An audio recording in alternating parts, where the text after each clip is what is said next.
Hi everyone and welcome back to my channel. If you're new here, I'm Lisa. I'm the author of Lisa and Wonderland, my blog about our Disney adventures, me and my husband, and about our adventures around the world in general. We are Disney annual pass holders, even though we live 3,000 miles away. We're DVC members, although this year there will be no trip to Walt Disney World unfortunately, but we are heading over to the West Coast to Disneyland, and later in the year we're also heading over east where we'll be going to Tokyo Disneyland, Shanghai Disney and Hong Kong Disneyland. Today's video is about the Disney dining plan and how to get the best from the dining plan. It's not about how to save money from the dining plan, which is a very difficult task to do, but it's about how to get the best from the credits, whether you've paid for the dining plan or you've got the dining plan for free. So let's start off by what is the Disney dining plan.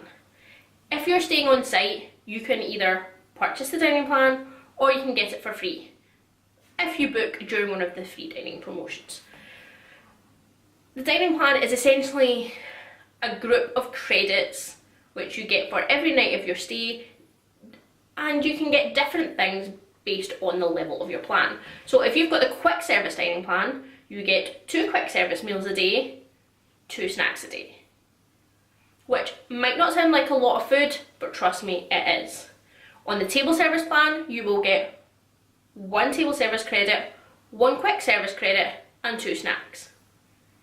On the deluxe dining plan, you get 3 table service credits a day and 1 snack, or 2 snacks. I'm not 100% sure. I'll put a link below. I've never done deluxe dining plan. I should have checked it before I recorded this video. So what I'm going to give is I'm just going to give a few little tips on how to make this work best for you and your family. Tip 1, don't be afraid to use your credits. So often I read about families who have got 100 credits left at the end of their stay, and that's because they've bought water, they've bought their own snacks and they've paid for them out of pocket instead of using credits. Don't be afraid to use those credits. Yes, it may not be the best value item you can be getting with those credits, but you don't want to be left with them at the end. The same goes for table service credits. If you've booked more ADRs than you have table service credits, you may be tempted to pay for one of those out of pocket early on in the trip because it's the cheapest of all the meals. You know, makes perfect sense. But what if your plans change? What if you're going to end up at the end of your trip with table service credits left because you cancelled one of those ADRs? What is the point in that?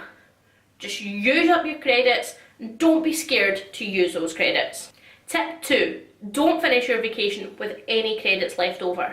Don't get on that Magical Express or don't drive back to the airport with credits remaining. There are several ways that you can use up those credits. You can turn quick service credits into 3 snacks. Snacks can be exchanged for treats at Goofy's Candy Shop. You can use them in most resort shops. Go down to Disney Springs and change them for Ghirardelli chocolates. There's loads of ways to use those credits. Or you could even just spread a little love and buy a meal for somebody at your resort. There's lots of ways to use those credits, but don't leave them left over at the end. Tip 3, plan those ADRs. Now if you're on the table service dining plan or if you're on the deluxe dining plan, you will be booking ADRs. If you're one of those people that wing it, well done. I can't do that.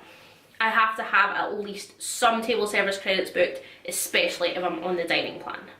But you need to be smart about when you're booking those ADRs. Don't book a character breakfast and then book lunch or an early dinner table service.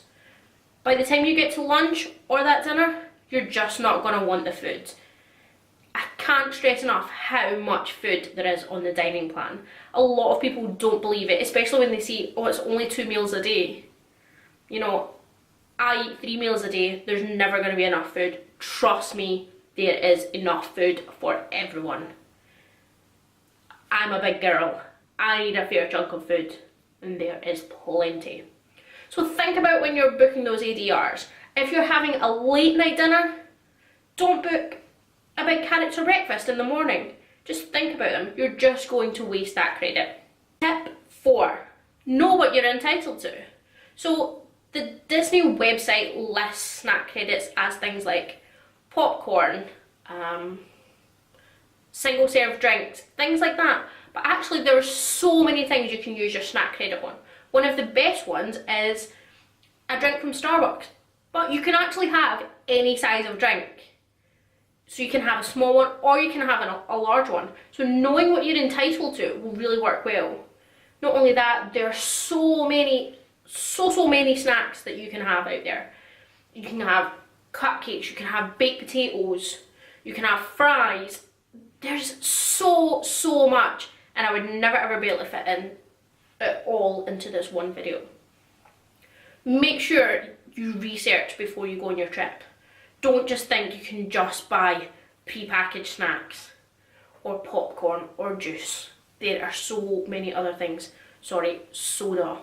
There are so many other things out there that you can get that will definitely cover a breakfast or a lunch or just a midnight snack as it's meant to be. Tip 5. The dining plan doesn't have to be restrictive. One of the things that really puts people off the table service plan or the deluxe plan is how you're tied down to ADRs. But actually, you don't have to be. Like I said earlier, if you can be one of those families that wing it if you're not concerned about where you're going to eat. Now, I like to know where I'm going to eat. I'm one of those people that plan it in advance, especially if I'm on the dining plan. When I'm not on the dining plan, I'm much more willing to just wing my ADRs, although I do book 1 or 2 must-dos. If you've got dinner booked at Sci-Fi at 5 o'clock and it gets to 3 o'clock and you're still in Magic Kingdom, just go on the app, see if you can modify your reservation. You might be able to make it later that night, or you might be able to switch out for Tony's at Magic Kingdom. There's so many things you can do now with the My Disney Experience app. It means that dining is so much easier to just switch about. You don't have to be tied down when you're on the dining plan. Although you have to cancel technically 24 hours before, the rule says 24 hours, or you get a $10 charge for a no-show, you can actually modify the reservation on the app for nearly all reservations. And that means you can just switch out to another time. Not going to make it tomorrow morning? Okay, I'll switch out to the evening. There's so many things you can do. Sorry, a car just went by my window and we live in a tiny little cul-de-sac and not very many cars go by, so it caught my attention. But yeah, you don't have to be restricted by the dining plan. You can make it restricted if you want to. If you want to do all must-dos, everything is Be Our Guest, Cinderella's Royal Table, if you want to do all of those, yeah, then it can get a little restrictive, and I get that, but it doesn't have to be. Tip 6. Now, there's table service credits out there that are 2 credits. So your credits are allocated on a per night basis. So if you're staying 5 nights and you're on the table service plan, you will get 5 table service credits per person in your family. But you don't have to use them 1 per day. So one day you can use 2, or one day you could go to a 2 credit restaurant. And what that means is it gives you other days where you don't have to be tied down. So it goes back to being that tied down of the dining plan, which is what a lot of people don't want. So you don't have to do that. You can have one really structured day, and the rest of the time you can just see what happened. Just use a quick service, just use a table service, just on the offhand. But those 2 credit restaurants are definitely worth trying. Tip 7. Don't be afraid to eat cake for breakfast. If you're at a table service restaurant and your meal is just too much food, like I've said several times, so much food, why don't you just take dessert back to your resort and eat it for breakfast the next day? Yep, cake for breakfast. Well, you are on vacation. Tip 8. So, you think that you would like a couple of table service, but the majority of the time your family is more than happy to use the quick service. Well, you don't have to upgrade, or you don't have to pay for a couple of table service out of pocket. There are some quick service that are almost like table service, so you get that kind of table service feeling without having to either upgrade your plan or pay out of pocket. Wow, I've just repeated myself in the space of less than 30 seconds. Oh well. But think of things like Wolfgang Puck Express. It's the prime example. So, okay, you have to order at a counter just like a quick service, but there's a server who will refill your drinks for you, will bring your meal to you, and it's just there for anything you might need a server for in a regular table service restaurant. So you get that same feeling, and it does feel like a good table service restaurant.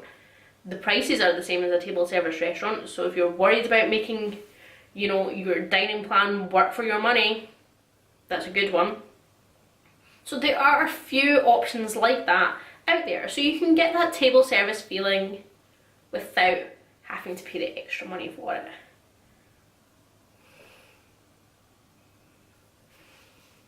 So there it is. There's 8 quick tips for how to get the best from your dining plan. There are so many tips, but I didn't want to make this a big massive video, especially considering sit down videos are a new thing on this channel and I don't really know how it's going to go.